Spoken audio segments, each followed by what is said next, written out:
Good evening, non-existent viewers. We just got back from seeing Jurassic World Dominion, and don't worry, this review is completely spoiler-free. We're gonna make a spoiler talk like right after this. Yeah.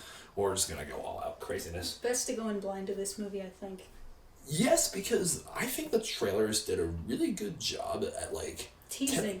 Teasing us, giving us, hey, Blue has a mom now, she's got a baby, and you're bringing back Jurassic Pratt, and I've literally all my Jurassic World reviews I call him Jurassic Pratt. Jurassic Pratt. And Claire and Maisie, and of course the original trio from the first movie, Sam Neill, Laura Dern, and the one and only Jeff Goldblum. And dinosaurs on the mainland and people, and there's just a lot of madness going down. Again, get on this movie. Don't try looking up the plot before going in. Even the spoiler-free synopsis. We went in totally blind, and it was crazy because besides the trailers, we had no ideas of what to expect, and it was definitely the best way we would have seen this movie. I think it would have been kind of annoying or blah to see it with any kind of knowledge of it beforehand. Yeah, and I know I didn't make a top 9 most anticipated movies of 2022 video at the start of the year, but this was my second most anticipated movie of the year. First being Avatar: Way of the Water. It's coming out in December. I am psyched for that. I will, I wouldn't be the person I am today without the Jurassic Park franchise. Obviously, the first film back in 1993, which, by the way, we went to a Cinemark and they did a whole double feature. The 2 movies, that was great. The tickets were so overpriced, but so worth it. I would have paid double, man. I have never seen Jurassic Park on a big screen before, and it was my first time, and it still holds up to this day. It is fantastic, no matter where, if you put it in HD or what, it's never gonna get old. Yes, and that is my second favorite movie of all time. And also, Jurassic World, way back in 2015, that way when I was an incoming junior in high school, when I was it was not even that was my second year of making YouTube videos. That was my first legit movie review, and eventually started the whole trend of movie reviews being one of the main things I upload on my YouTube channel. And 4 years ago, right before Jurassic World Fallen Kingdom came out, I made a video taking all the deaths in the first 4 Jurassic Park movies and put SpongeBob's "my leg" sound effect over it, and that started the trend of me making my leg videos on my YouTube channel as well, which those get me the most views. Unfortunately, I had to stop making those kind of videos recently because one got my channel a copyright strike, back in April, and that's the main reason why I've been kind of slacking uploads lately, in the past month, because I've been avoiding anything that could get my channel copyright claimed, like the plague. So yeah, I owe you guys an apology for that. I'm really sorry. But yeah, still, I was really psyched going into Dominion. And we looked at Rotten Tomatoes score. The critics are being way too harsh in this movie. Yeah, what? I don't honestly know what they expected when they went in. It doesn't make any sense to score it this low. When they always give the low score to the audience, movies that do really well with the audience. And this movie did pretty surprisingly well with the audience. Forgive me if you just heard a car go by my house. Yeah. Whatever the heck that was. Yeah, I just find it really weird. Well, it's not weird. They score stuff low when the audience loves it. That's just how they are. Well, no Jurassic Park sequel ever gets to the first level of the first film. I think everyone's accepted that since day one, ever since Jurassic World back in 2015 was announced. But this is definitely my favorite out of all the world, the world trilogy. Out of the worlds, it blows the other 2 out of the water. It's amazing, man. I mean, I still like Fallen. I like Fallen Kingdom despite all the backlash it's received over the years. And if I were to review that movie again, I would probably bump it down to a 7 or a 6 out of 10. In all honesty, I give it an 8 out of 10 when I first saw that movie. I think looking back on it now, I was being a little too generous. That's how I was when I first saw it. I was this is the most amazing thing I've ever seen in my life. And after sat on it a little while, I was it's pretty good. It's I can forgive it for some things because I really like Jurassic Park stuff, but it definitely has some big flaws that I'm not a fan of, and it's lower in my tier list for movies in the Jurassic franchise.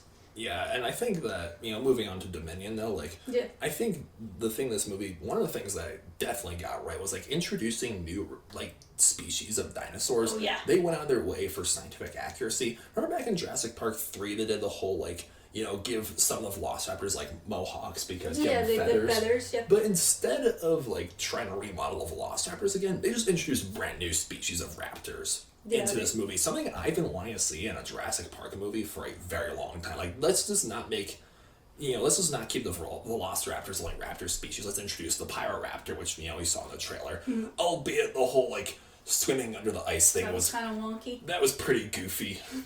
But it was a cool scene nonetheless. Yeah, I'm glad they finally decided to say, let's drop the old design. Not like drop, but they're like, we know the old design is outdated. Here is the new design that we know you've been wanting forever, but we're not going to give up like blue and design and stuff like that. But we are going to add this new one that is scientifically more accurate, which is nice.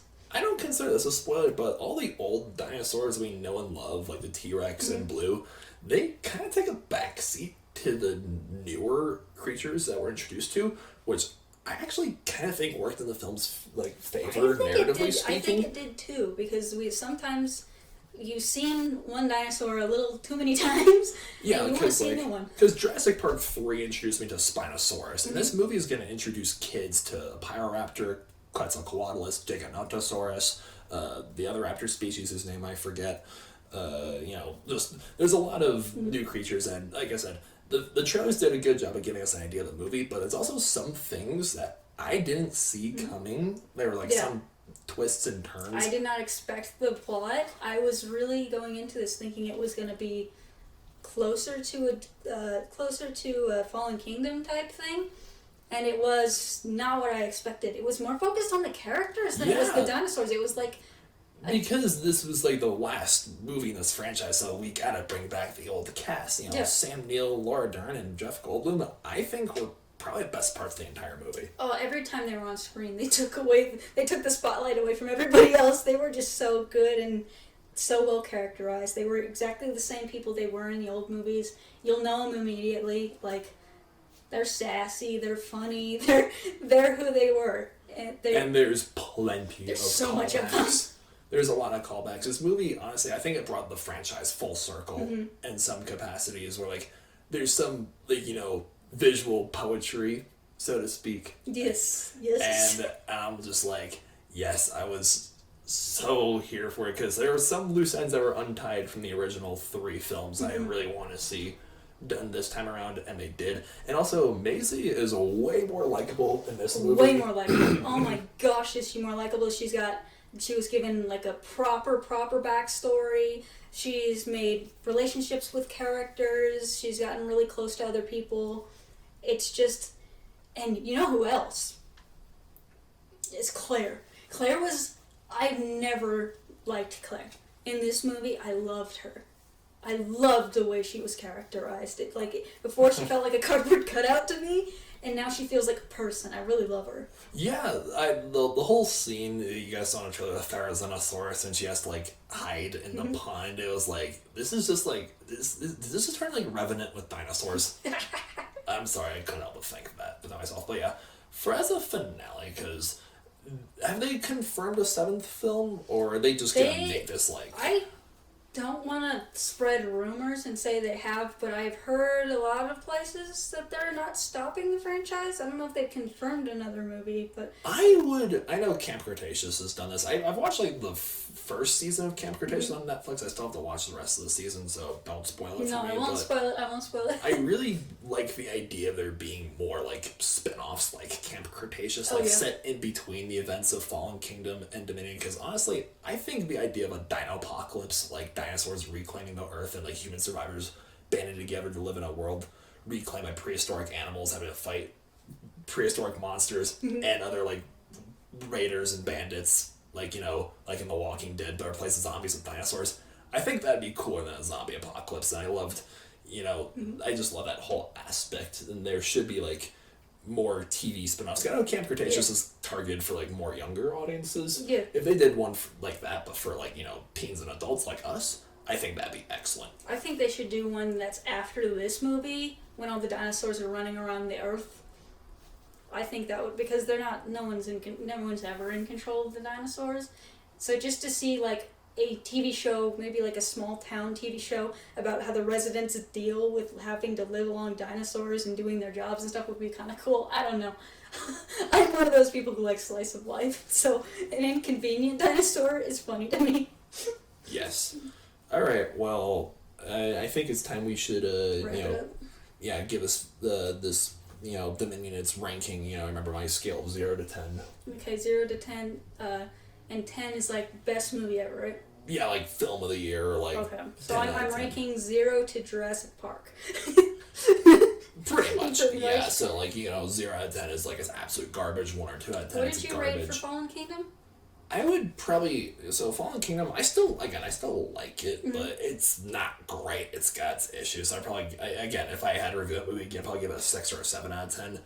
Mm-hmm. I would give. I still stand by my 15-year-old opinion on Jurassic World, which I gave that movie an 8. I personally give this movie a 9. I had a blast with Dominion, and it's like the first Jurassic Park movie I could say, like, yes, I love this, and I can see myself coming back to it. Yeah, I would rewatch it. Since the first film, like, way back in 1993, and that says more than you think. So I'm giving this movie a 9 out of 10 stars. Okay. Personally, for me, my number 9 would be Lost World, so I have to give this movie an 8, unfortunately. Okay. But your ranking system's a little different than mine, like, in terms of where we see the movies. But I'm just such a big fan of the second movie that I have to make sure my scale is appropriate. So I think this one's an 8 for me, but like it's not a low number. I mean that some of the other movies in this franchise would be really pretty like lower than an 8. So 8 out of 10 is like you would consider buying this movie on DVD. 8 out of 10 is I'm going to pre-order this movie on DVD. Alright, well, thank you guys so much for watching. Stay tuned for our spoiler talk. And also, I'm going to make a video like ranking all the Jurassic Park movies from worst to best, so stay tuned for that. Thank you guys so much for watching, and stay based.